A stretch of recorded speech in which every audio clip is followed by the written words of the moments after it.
ایک آدمی تھا، اس کی ہر وقت عادت تھی تنقید کی، کوئی نہ کوئی اس نے بات نکالنی تھی کہ بیوی پر تنقید ہو۔ اب ایک دن ناشتے کے لیے ٹیبل پہ آیا، کہنے لگا کہ انڈا بنا لو۔ بیوی گئی اور اس نے جا کے آملیٹ بنا دیا۔ اب چونکہ تنقید کی عادت تھی نا، کہنے لگا ہاف فرائی کرنا تھا، تم نے آملیٹ بنا دیا۔ تو بیوی بیچاری خاموش کھڑی رہی، سنتی رہی۔ خیر اب جیسے تیسے دن گزرا، اگلے دن دوبارہ ناشتے کی ٹیبل پہ آیا، پھر کہتا ہے انڈا بنا لو۔ اب وہ بیچاری گئی ہاف فرائی بنا کے لے آئی۔ بس آج تو آملیٹ کھانا تھا، تم نے ہاف فرائی بنا دیا۔ پھر تنقید، پھر ڈانٹ ڈپٹ۔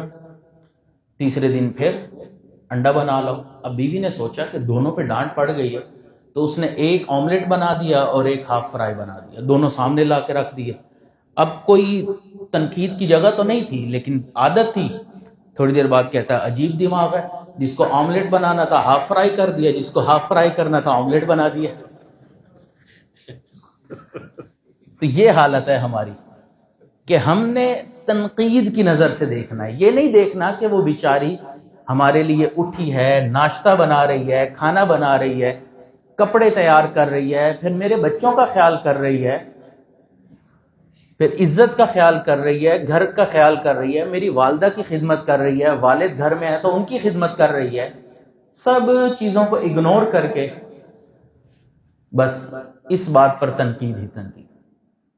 اب ایک دن ایک مولانا صاحب، عادت ان کی بھی یہی تھی تنقید کرنے کی، کبھی تعریف تو کی نہیں تھی، تو ایک دن انہوں نے کسی سے سن لیا کہ بیوی کے کھانے کی تعریف کرنی چاہیے۔ اب یہ گھر گیا، بیوی نے کھانا سامنے رکھا تو اس نے تعریف کی۔ بیوی گھورتی رہی۔ جب اس نے دیکھا تو گھور رہی ہے، تو اس نے پوچھا تم مجھے گھور کیوں رہی ہو؟ اس نے کہا اچھا آج پڑوسن کی طرف سے کھانا آیا ہے تو تعریفوں پہ تعریفیں ہو رہی ہیں، پہلے تو کبھی تعریف نہیں کی تم نے۔ تو ایسا نہیں ہونا چاہیے۔ جب بھی کوئی اچھا کام دیکھیں تو آپ تعریف کریں، اچھے انداز میں، اچھے طریقے سے۔